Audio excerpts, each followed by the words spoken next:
1866년에 미국의 제너럴 셔머너라는 배가 우리나라와 무역 수교를 원하면서 대동강 입항을 시도했던 적이 있습니다. 그때 조선군이 격렬히 저항해서 그 배가 침몰하였고 그때 많은 미군들이 죽게 됩니다. 이에 대한 원한을 갖고 있었던 미국이 5년 후에 1871년에 군함 5척과 중무장관 특공대 1200명을 조선 강화도로 보내게 됩니다. 그때의 전쟁을 신미양요라고 합니다. 조선군은 이 거대한 미국의 공격을 이겨낼 수가 없어서 그 전쟁에서는 지게 됩니다. 그런데 미군도 만만치 않은 피해를 입었기 때문에 순순히 돌아가게 되었습니다. 그때 돌아갈 때 미군들이 깜짝 특별히 놀란 것이 하나가 있는데, 조선군들이 분명 총에 맞았는데 다시 일어나게 되는 일을 보는 것이었습니다. 나중에 알고 보니까 조선 군인들이 특수한 옷을 입고 있었는데, 그것은 총알의 그 운동 에너지를 급격하게 둔화시키는 면으로 만든 특수한 옷들이었습니다. 그것을 면제 백압이라고 부르는데, 이런 옷들을 입은 조선군들이 이 총알을 맞았는데도 죽지 않는 신기한 모습을 보게 된 것입니다. 미군에서는 그것을 거두어다가 연구를 계속했고, 그래서 오늘날 세계 최강의 그 방탄 조끼를 미국에서 만들게 된 것입니다. 이 방탄복의 원조가 바로 이 면제 백압이라는 그런 옷입니다. 미국 워싱턴 DC의 외곽에 있는 박물관에 이게 소장되어 있다가 그들의 도움으로 다시 한국에 왔고, 그래서 지금은 국립중앙박물관에 방금 보신 사진, 저 옷이 소장되어 있습니다. 3배를 13갑으로 겹겹이 싸서 총알의 그런 힘을 무력화시키는 아주 그런 특수한 옷이었던 것입니다. 저희들이 순진하게 신앙생활을 하면 다 무너집니다. 평화의 세상만 계속될 거야, 이렇게 생각하면 공동체는 결국 무너지게 됩니다. 성경은 전쟁이 있다고 말합니다. 지금은 전쟁 중이라고 말합니다. 마귀의 공격은 계속되고 있다고 우리에게 말하고 있습니다. 마귀는 단수로서 악의 수괴를 말합니다. 그런데 그 밑에 여러 조직을 거느리고 있는데, 정사와 권세라는 사령관들을 거느리고 있습니다. 그 밑에 또 어둠의 주관자들이라고 하는 무당들을 거느리고 있습니다. 또 악한 영들이라고 하는 귀신들을 거느리고 있습니다. 그래서 이 거대한 악의 조직들이 성도들을 공격합니다. 그런데 이 마귀는 시간이 정해져 있습니다. 하나님이 정하신 시간까지만 활동하도록 되어 있습니다. 마지막 날 심판 날에는 불못으로 들어가게 될 것입니다. 그래서 그들이 불못에 들어가기 직전인 이 말세가 되면 사단은 더욱 극성을 부려서 성도를 공격하고 교회를 무너뜨리고 성도들을 지옥으로 끌고 가려고 시도하게 됩니다. 이런 날을 일컬어서 악한 날이라고 성경은 말합니다. 마귀가 아주 극성을 부리는 날이고, 성도들이 참담한 패배를 당하는 것 같은 그런 날, 그런 악한 날이 바로 마귀가 마지막 극성을 부리는 말세의 모습입니다. 어느 성도가 이겨낼 수 있을까요? 그런데 하나님은 성도들에게 이 마귀의 공격을 이겨낼 수 있는 방법을 미리 준비해 주셨습니다. 그게 13절에 나옵니다. 그러므로 하나님의 전신갑주를 취하라. 이는 악한 날에 너희가 능히 대적하고 모든 일을 행한 후에 서기 위함이라. 성도들이 만약에 이 하나님이 준비하신 전신갑주만 입는다면 이런 마귀의 공격이 있지만 이길 수 있고 넉넉히 교회와 우리의 신앙을 지켜낼 수 있다고 말합니다. 지금 우리가 에베소서를 읽고 있는데 아시아 최대 도시 1세기 그 에베소에 예배당도 없는 초라한 에베소 성도들이 많은 공격을 당하고 있었습니다. 교회가 깨어질 것 같은 교묘한 마귀의 공격도 당했고 잘 믿던 성도가 하루아침에 신앙을 떠나가는 그런 공격도 당했습니다. 근데 바울은 도와주고 싶어도 너무 멀리 있습니다. 로마의 감옥에 갇혀 있거든요. 근데 그때 바울을 지키고 있던 로마 군인들은 세계 최강의 군인들이었습니다. 그들의 모습을 자세히 보니까 그들은 특수한 갑옷을 입고 있는 것을 깊이 보게 됩니다. 그러면서 동시에 하나님께서 우리에게도 저런 영적인 갑옷을 준비해 주셨지라고 그렇게 연결하면서 오늘의 편지를 쓰게 된 것입니다. 조금 이게 주일학교에서 쓰는 자료라 조금 만화스럽습니다만은 여러분, 하나님의 전신갑주를 잘 설명하는 그림이 이겁니다. 여기 진리의 허리띠가 있고 의의 호심경이 있고 평안의 복음의 신발이 있고 믿음의 방패와 구원의 투구와 성령의 검 곧 말씀, 이런 하나님의 전신갑주를 하나님이 준비해 주셨다는 것입니다. 전쟁에서 이기려면 이런 갑옷을 입어야 됩니다. 이런 갑옷을 하나님이 준비해 주셨습니다. 그래서 우리는 이것을 입기만 하면 마귀의 공격을 막아낼 수 있다고 말하고 있습니다. 그 첫 번째로 입어야 될 것이 무엇인가? 진리의 허리띠입니다. 진리의 허리띠를 묶어라 라고 그렇게 말씀하고 있습니다. 그게 14절이죠. 그런즉 서서 진리로 너희 허리띠를 띠고는 묶고 라는 그런 뜻입니다. 로마 군인들은 이 짧은 앞치마처럼 생긴 옷을 입고 있습니다. 이것은 가죽으로 생긴 것입니다.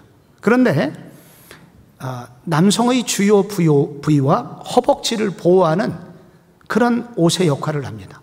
이 옷을 든든히 묶는 역할이 바로 허리띠의 역할입니다. 전신갑주가 여러 개가 있는데 이 중에 왜 진리의 허리띠, 이 허리띠를 가장 먼저 언급하고 있는 것일까요? 그 이유는 허리띠는 이제 군복을 다 입었다는 뜻을 설명하기 때문입니다. 윗도리를 입고 바지를 입고 마지막 하는 일이 혁대를 껴서 우리는 버클을 채우는 것입니다. 그럼 이제 옷을 입은 거거든요. 마찬가지로 이 허리띠를 맸다고 하는 것은 이제 내가 기본적인 군복을 입었습니다 라는 그런 뜻입니다. 이 로마 군인들에게 이 허리띠는 특별히 이 전쟁터에서 자유롭게 움직일 수 있는 자유로움을 줍니다. 왜냐하면 1세기 대부분의 옷들은 성가대 가운처럼 생겼습니다. 그래서 이런 옷을 입고 전쟁터에 나가게 되면 발에 걸려 넘어지게 됩니다. 뛸 수가 없게 됩니다. 이때 이 옷을 끌어올려서 허리를 묶으면 그때 자유가 생깁니다. 마찬가지로 밑에 흘러내리기 십상인 이 가죽 치마와 같은 아랫도리를 든든히 꽉 묶게 되면 자유로움이 생깁니다. 어디든지 달려갈 수 있는 그런 날쌘을 갖게 됩니다. 그러나 반대로 이 허리띠가 없으면 무장해지게 됩니다. 바지가 흘러내리게 됩니다. 그리고 군인은 움직일 수 없게 됩니다. 1970년대 형사들이 조폭들을 급습해서 잡을 때 형사는 한 명밖에 없고 여러 조폭들이 있을 때 가장 먼저 하는 일은 혁대를 푸는 일입니다. 혁대를 뺏는 것입니다. 그러면 조폭들이 도망가지를 못해요. 바지가 흘러내리기 때문에. 그래서 이 허리띠를 묶어라 하는 것은 성도가 바로 이런 영적인 무장을, 기본적인 무장을 시작했다는 그런 뜻입니다. 반대로 이 허리띠를 풀르면 성도의 영적인 무장이 없다는 뜻이기도 하고, 이제 이것이 없으면 어떤 힘도 쓰지 못하게 된다는 것을 의미합니다. 그러면 성도에게 있어서 이 허리띠는 어떤 것을 의미하는 것일까요? 이 허리띠 앞에 수식어가 붙어 있습니다. 진리의 허리띠를 띠고라고 되어 있습니다. 바로 허리띠는 다른 게 아니라 진리라는 것입니다. 우리 성도들을 영적으로 기본적인 이 전쟁을 할 수 있도록 우리에게 하나님이 주신 선물이 있는데, 진리의 허리띠, 진리를 선물로 주셨다는 것입니다. 진리라는 기본적인 군복을 우리에게 주셨다는 것입니다. 그래서 이 진리로 허리띠를 묶을 때 우리는 이 전쟁을 시작할 수가 있게 됩니다. 그럼 진리는 무엇일까요? 성경에서 진리는 성경 자체를 말합니다. 이 성경, 조금 더 자세히 말하면 하나님의 말씀이 기록된 성경을 말합니다. 이것을 조금 더 자세히 말하면 하나님의 말씀은 우리 성도의 모든 삶의 기준이 됩니다. 모든 삶의 기준이 되는 하나님의 말씀이 진리의 허리띠입니다. 그래서 사단이 1번으로 공격하는 것이 바로 성경의 권위를 무너뜨리는 것입니다. 성경의 권위만 무너지면 기준이 무너지게 될 것이고, 기준이 무너지면 다른 싸움은 싸울 수가 없습니다. 다른 무기는 있어도 쓸 수가 없습니다. 그래서 기독교 역사상 가장 치열한 전투는 바로 성경의 권위에 대한 도전이었고 싸움이었습니다. 100년 전 유럽 교회를 흔들어대는 가장 큰 사단의 공격은 소위 자유주의 신학이었습니다.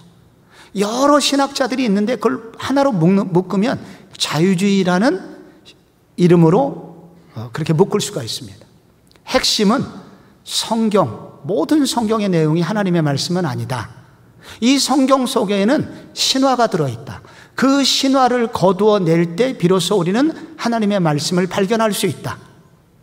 아니, 홍해가 갈라지는 것이 말이 되느냐? 이런 비과학이 들어있기 때문에 이 과학의 시대에 성경이 외면당하고 있는 거다. 그 신화를 걷어내야 된다. 베드로가 무리를 걸어 말이 되느냐? 그것 때문에 이 성경이 우습게 여김을 당하고 있다. 그래서 이런 신화를 걷어내야 성경이 진짜 성경이라고 주장하는 이 자유주의 신학은 성경 전체가 하나님의 말씀이라는 진리에 대한 공격이었던 것입니다. 이것을 받아들였던 유럽 교회가 지금 어떻게 됐습니까? 그 힘이 급격히 떨어지게 되었고, 지금은 몰락 직전에 와 있게 된 것입니다. 요즘 한국 사회에서 성경을 향한 공격이 있다면, 요즘 우리가 당하는 가장 큰 공격이 있다면 무엇일까요? 그것은 기독교는 독선이라는 도전입니다. 왜 기독교에만 진리가 있다고 주장하느냐? 다른 종교에도 진리가 있으며 성경 말고 다른 불경이나 코란도 진리라고 이것을 받아들여야지 왜 기독교의 성경만 진리가 있다고 주장하느냐? 너희들의 그 독선이 요즘 같은 다원주의 시대 우리를, 이 사회를 하나로 묶는 일의 방해거리야. 다른 세계관도 인정해 라는 주장과 도전이 있습니다. 빌헬름 라이히라는 철학자가 있습니다. 이 사람은 1968년 프랑스 좌파 혁명이 일어났을 때 철학적 기반을 제공했던 사람입니다. 이 프랑스 68 혁명군은 프랑스의 기존 전통을 무너뜨리기 위해서 제일 먼저 건드리는 것이 모든 서구의 모든 철학적 기반, 모든 생각의 기초가 성경이기 때문에 성경의 권위를 무너뜨린다면 우리가 승리할 수 있다고 믿고, 그들은 이 성경이 진리가 아니라는 논리를 펴니다. 그래서 그들이 손잡은 것이 바로 동성애입니다. 그것은 왜 성경에 남자와 여자로 창조되었다고 말을 하지만 그것은 진리가 아니다.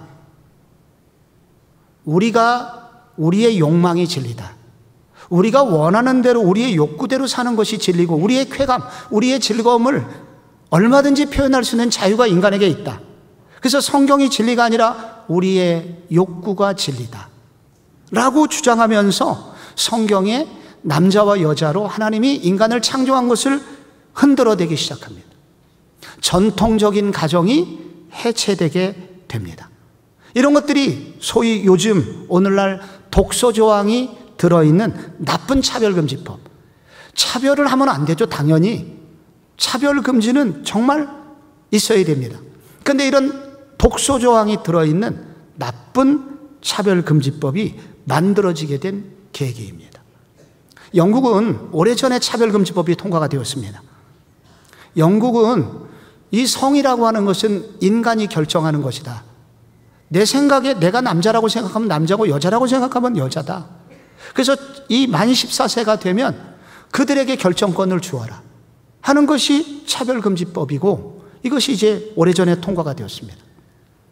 작년 영국의 한 교도소에 많은 여자 수감생들이 임신을 하게 되었습니다.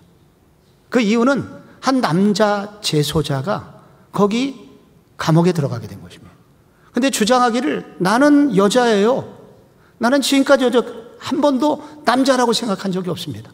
이렇게 빡빡 우기니까 생물학적으로는 분명 남자인데 자기가 여자라고 주장하니까 영국의 차별금지법은 이걸 막을 길이 없습니다.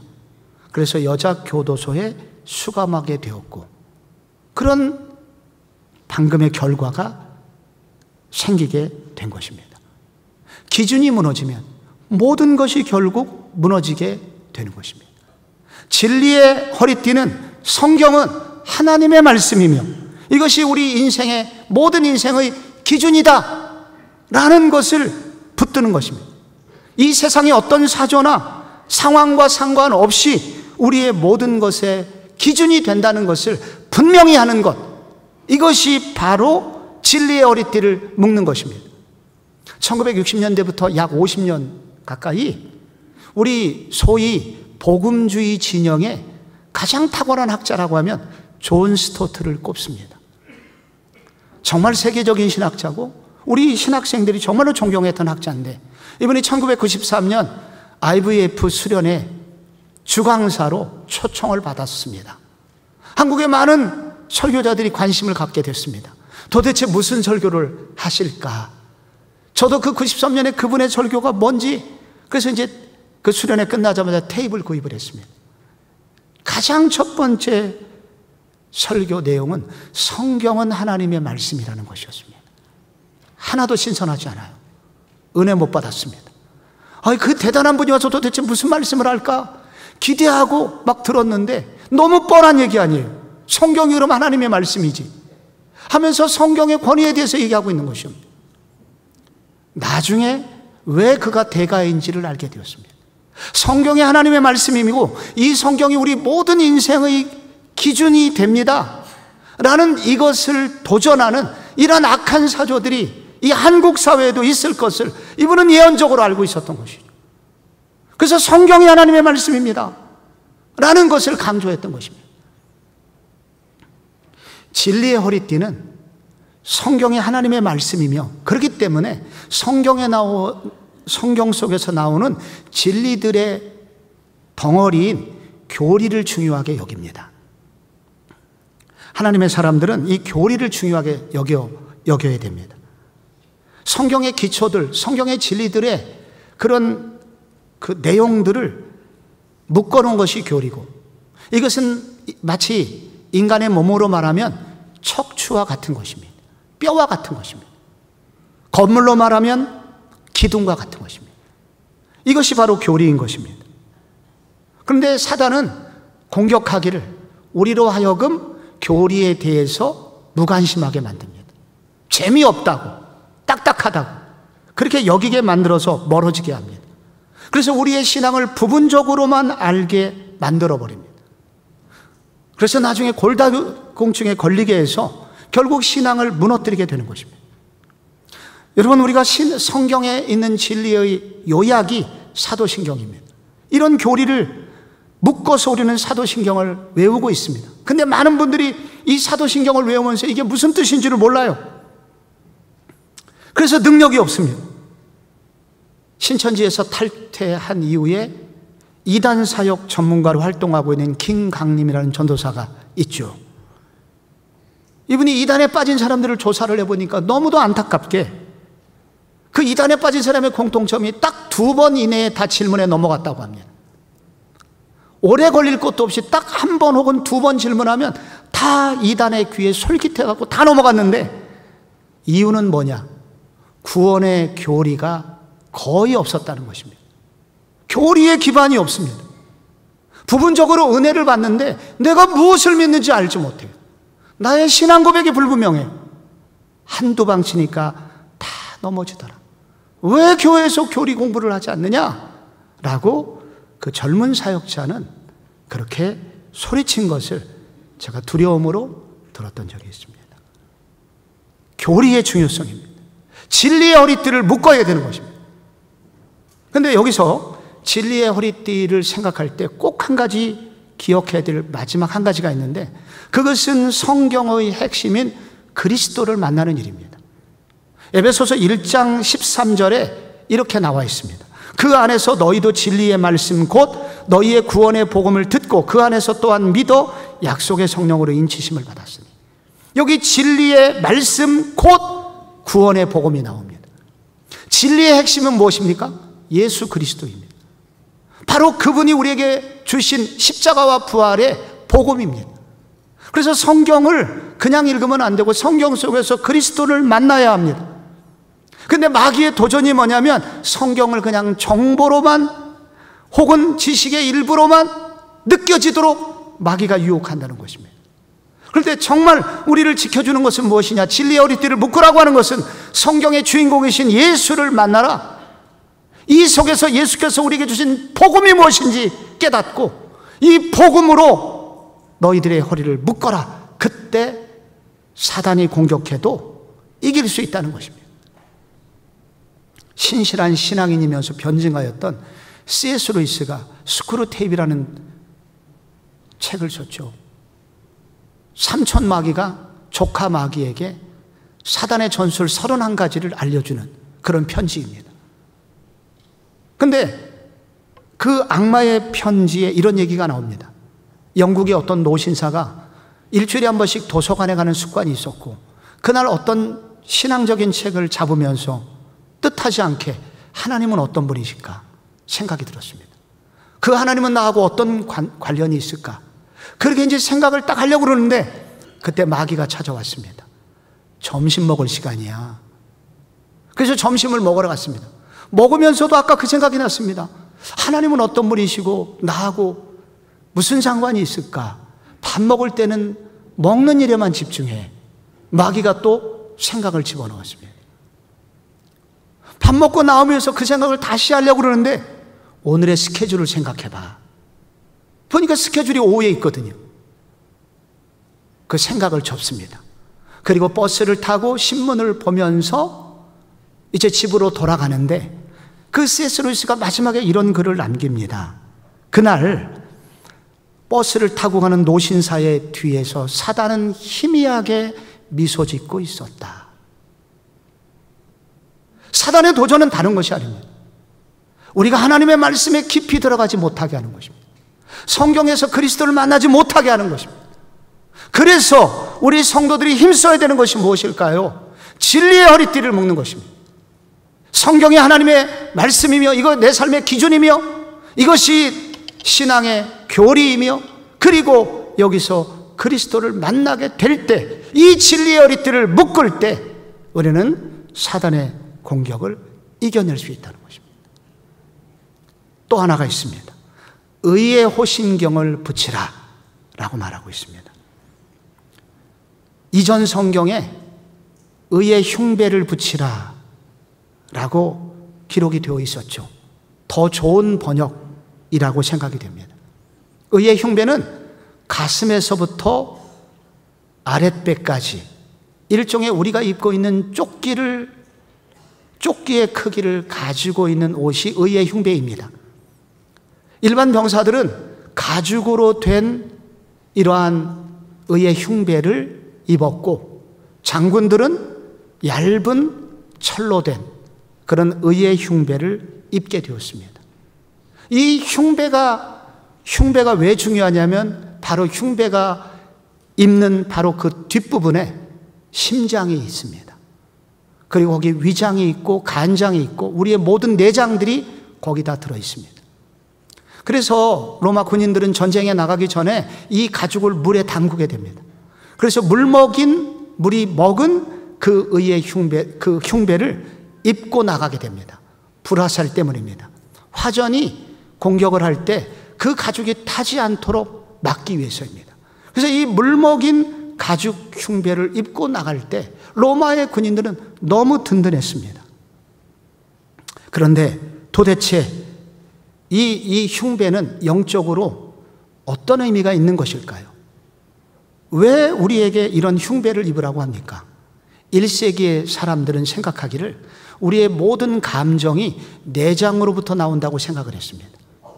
그래서 이것은 바로 흉배는 인간의 감정을 지켜주는 보호하는 역할을 한다고 그런 역할을 한다고 비유가 됩니다. 인간은 감정적인 존재입니다. 아무리 우리가 옳은 말을 해도 감정이 상하면 어떤 얘기도 들리지가 않습니다. 그래서 사단이 가장 정교하게 그리고 많이 공격하는 루트가 바로 감정입니다. 제가 오늘 아무리 말씀을 잘 준비해서 좋은 말씀을 설교한다고 해도 저하고 여러분이 만약에 어저께 싸웠다면 이 말씀은 절대 들리지가 않습니다. 성도와 성도 사이에 그리고 남편과 아내 사이에 감정이 상하게 되면 아무리 좋은 일이 있어도 좋은 말을 해도 그 이야기가 들리지가 않습니다. 그런데 한국 사람은 이것이 더욱 심합니다. 그래서 성도에게 감정이 생기면 놀랍게 교회를 나오지 않게 됩니다. 더 심한 경우에는 예수도 안 믿겠다고 말하는 사람들이 생기게 됩니다. 그것이 공동체를 깨뜨리는 것입니다. 그래서 하나님께서는 감정을 지키는 의의 흉배를 붙여라, 의의 호심경을 붙여라 라고 말씀하고 있는 것입니다. 우리가 붙여야 될 이 호심경 앞에 수식어가 들어있습니다. 의의 호심경입니다. 이것은 무슨 뜻일까요? 우리의 감정은 언제 지켜질 수 있는가?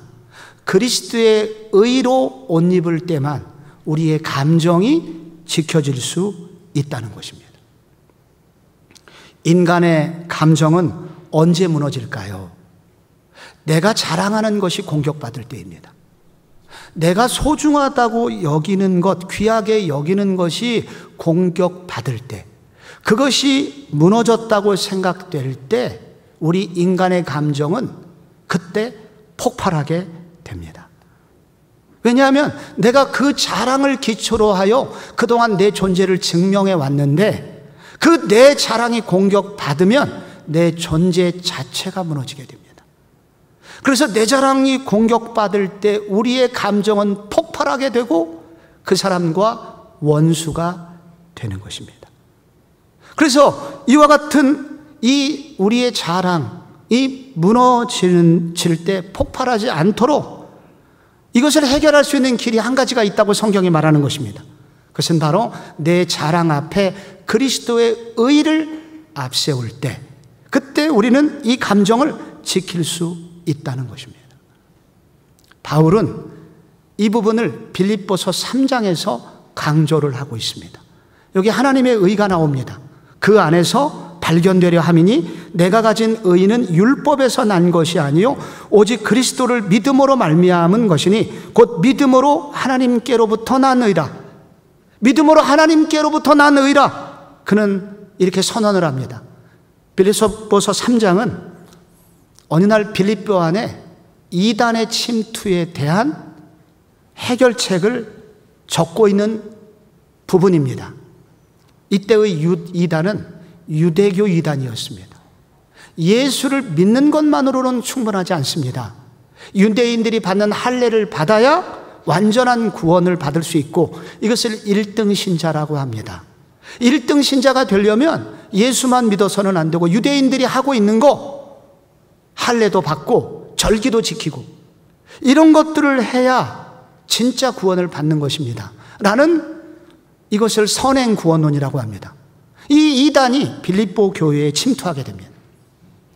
그래서 한마디로 말하면 유대인들의 자랑거리죠. 유대인들의 자랑을 유대인들이 늘어놓게 된 것입니다. 바울이 나서게 됩니다. 너희들이 자랑을 했냐? 그럼 나도 어쩔 수 없이 자랑 좀 해볼게. 나는 히브리인 중에 히브리인이고 낳은 지 8일 만에 세례를 받았어. 그리고 나는 베냐민 지파야. 베냐민 지파는 다윗이 나라를 세울 때 유다 지파와 베냐민 지파 두 지파만 가장 먼저 다윗의 나라를 세웠던 1등 공신 같은 지파입니다. 명문 가문이라는 거죠. 한국으로 말하면 무슨 뜻입니까? 나 안동 김씨야. 풍양조 씨야 내가. 이렇게 외치는 것입니다. 율법어는 바리새인이고 흠이 없어. 나 서울대 출신이야. 카이스트 나왔어. 이렇게 외치는 것입니다. 그런데 나는 지금 그런 자랑거리, 세상 자랑거리 지금 다 내려놓는 정도가 아니라 지금은 해로 여기고 있고 한 걸음 더 나가서 배설물처럼 여기고 있어. 너무 고급스러운 표현입니다. 똥이라는 얘기입니다. 나는 지금 똥으로 여기고 있어. 언제부터? 하나님께로부터 난 의를 만난 후에 이 세상의 모든 자랑은 상대적인 것이 됐어. 옛날에 그게 최고 절대적인 건 줄로 생각을 했는데 하나님의 의를 만나고 나니까 이게 다 상대화되더라고. 그래서 그게 뭐 나쁜 것은 아니지만 그게 존재 가치가 똥처럼 됐어. 하나님께로부터 난 의는 무엇입니까? 하나님이 바울을 인정해 주신 겁니다. 하나님이 바울을 의롭다고 인정해 주시고 하나님의 나라에 들어올 충분한 자격이 된다고 얘기해 주시는 것이고, 그리고 하나님 나라에서 너는 최고라고 하나님이 바울을 그렇게 인정해 주셨다는 뜻입니다. 바울이 잘한 게 있습니까? 아니요.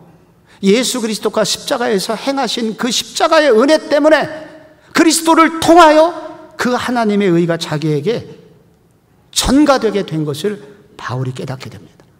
그러자 더는 이제 세상 인정, 세상 자랑 버리게 된 것입니다. 이것이 중요하지 않게 됨을 깨닫게 된 것입니다. 그래서 바울은 그다음부터 서운한 게 없어졌어요. 사람들의 인정, 사람들이 나를 판단하는 거, 기분은 좀 때로 상할 수는 있지만 그것이 바울의 감정을 건드리지 못해요. 왜? 하나님이 나를 받아주셨고 하나님이 나를 인정해 주신 그 인정을 기초로 하여 자신의 존재가 누군지 깨닫게 되었기 때문입니다. 사람들의 평가가 나의 존재 증명이 아니라 하나님의 평가가 나의 존재 증명이라는 것을 그는 깨닫게 된 것입니다. 그때 사단이 떠나게 됩니다. 성도들의 감정이 언제 무너지냐면 바로 하나님의 의를 앞세우지 않고 자기 자랑을 앞세우게 되었을 때입니다. 하나님이 소중히 여기는 것을 소중히 여겨야 되는데 하나님이 소중히 여기지 않는 세상에 소중히 여기는 것들이 내 속에 들어와 있을 때, 그게 무너지려고 할 때 사람들은, 성도들도 불안하고 성도들도 그것을 공격하는 사람들에게 감정이 상하게 되는 것입니다. 이것을 성경은 우상이라고 합니다. 하나님을 소중히 여기지 않고 하나님이 주신 의를 소중히 여기지 않고 다른 것들을 소중히 여기는 것, 이게 바로 우상이라고 성경은 말합니다. 어거스틴은 우상은 다른 것이 아니라 순서가 바뀐 사랑이라고 말했습니다. 하나님이 있어야 될 그 자리에 자기가 그걸 치워버리고 세상에서 귀하게 여기고 내가 만든 어떤 소중함을 갖다 놓을 때 그것이 우상이고 그것을 소중히 여기는 것을 우상 숭배라고 합니다. 그래서 요즘 가장 큰 우상은 뭐냐면 여러분, 불상이 아닙니다. 단군상이 아닙니다. 이것이 우리의 신앙과 감정을 무너뜨리나요? 아닙니다. 요즘 진짜 무서운 우상은 돈입니다. 돈이라는 우상. 하나님이 있어야 될 자리에 돈을 갖다 놓으니까 그거 없으면 죽는 줄 압니다. 자식이 또 우상입니다. 하나님이 있어야 될 자리에 자식이 하나님이 되니까 자식이 조금만 잘못되면 벌벌 떨게 되고 자식의 말에 머리를 숙이게 됩니다. 요즘은 또 취미가 우상이 됩니다.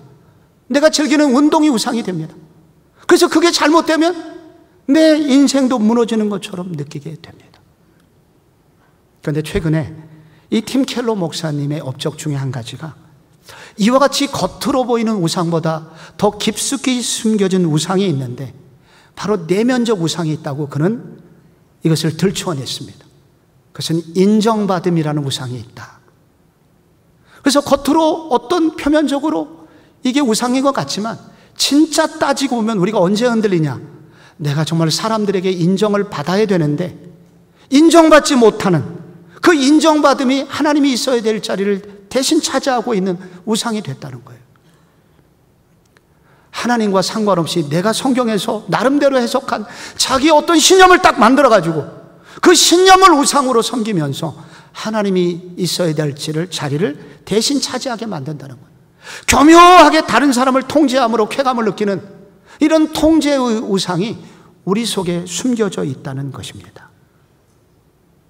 그래서 이런 우상 숭배, 하나님의 의보다 이런 우상들을 내 속에 앞세우게 될 때, 이것이 무너지려고 할 때 우리는 감정까지 무너지게 되고 신앙이 흔들리게 된다는 것입니다. 하나님의 의를 앞세워라 라고 도전하는 것입니다. 우리 교회 제자훈련을 받은 청년이 몇 달 전에 간증을 산부 예배 때 했는데 저 깜짝 놀랐습니다. 멀쩡한 청년이고 제가 볼 때 정말 훌륭한데 이 청년이 이렇게 간증을 시작했기 때문입니다. 한때 저는 죽으려고 했습니다. 매일매일 죽음을 묵상하던 때가 있었습니다. 깊은 우울증에 빠지고 삶에서 어떤 기쁨도 누릴 수 없었습니다. 그때 우리 성복 신실인 공동체, 청년부 이름입니다. 만났고 그 공동체를 통해서 하나님의 사랑을 체험할 수 있었습니다. 그리고 제자훈련 받기 전을 돌이켜보니 저는 하나님을 예배하면서 사실은 세상의 우상을 섬기는 우상 예배자였습니다. 이것을 깨닫게 되었습니다 하면서 간증을 이어갔습니다. 그 이야기의 말미에 뭐가 나오냐면 제자훈련을 받는 동안에 하나님이 저에게 우상이 무엇인지를 알려주셨습니다. 저의 우상은 여자친구였습니다.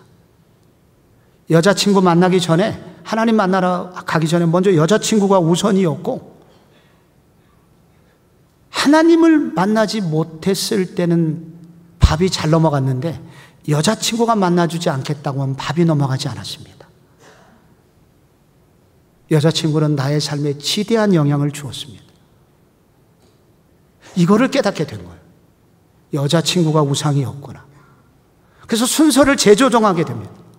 여자친구도 하나님이 원하시면 주실 것이고 하나님이 내 인생의 하나님이고 여자친구는 하나님이 기뻐하시면 주실 것이야 하면서 훈련을 받는 동안에 영적인 재조정에 들어가게 된 것입니다. 그때부터 이 청년이 감정이 요동치는 일이 줄어들게 된 것입니다. 자기 의가 아니라 하나님의 의를 앞세울 때 그때 우리의 신앙은 보호를 받게 됩니다. 청량리에서 거린들에게 라면을 끓여주시던 최일도 목사님은 공격을 많이 받았습니다. 다른 은사가 좀 부족해서 설교를 잘 못하나 봐. 그래서 그렇게 봉사활동을 통해서 교회를 세워가려고 하나 봐. 그런 비난도 받았고 저거 하니까 언론에서 신문에서 기자들이 오니까 유명세를 달라고 저렇게 하나 봐. 여러 비난을 받을 때 정말 목사님은 분노했다고 합니다. 너무 화가 나잖아요. 그때 신문에서 한경직 목사님 기사가 났습니다. 이분이 템플턴상이라는 유명한 상을 받았는데 이 상을 받고 난 다음에 한 목사님께서 인터뷰를 했습니다. 나는 신사참배를 한 역사의 죄인입니다. 저는 이 상을 받을 자격이 없습니다. 이 상은 한국교회를 위해서 주신 상이라고 저는 생각합니다. 이분이 은혜를 받았습니다. 나는 죄인입니다. 나는 신사참배를 한 죄인입니다. 이 상을 받을 자격이 없습니다. 그때 최 목사님이 하나님의 말씀으로 듣고 마음을 고쳐먹었습니다. 그래서 누군가 자기에게 정말로 수고한다고, 이렇게 어떻게 이렇게 위대한 일, 아름다운 일을 하냐고 할 때마다 이분이 했던 말이 있습니다. 아닙니다. 당연히 성도로서 해야 될 일을 한 것뿐입니다. 말하게 되었고, 누가 핍박을 하고 고통을 주면 당연하지요. 제자들도 그런 핍박을 당했는데 하면서 이와 같은 우쭐댐 교만도 가라앉게 되었고, 비난에도 기죽지 않는 그런 신앙생활을 할 수 있게 되었다고 합니다. 영적 전쟁은 치열합니다. 마귀는 교묘하게 우리 사랑하는 성도들, 우리의 자녀들을 넘어뜨리려고 합니다. 그때 무기가 있음을 기억하십시오. 진리의 허리띠로 여러분을 단단히 묶으시기를 바랍니다.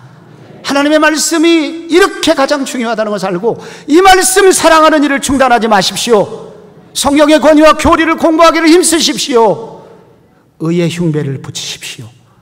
감정에 휘둘리지 말고 우상을 정리하고 주님을 그 자리에 모시면서 여러분의 감정을 다스리심으로 하나님의 사람으로 든든히 서가시기를 주 예수 그리스도 이름으로 축원합니다.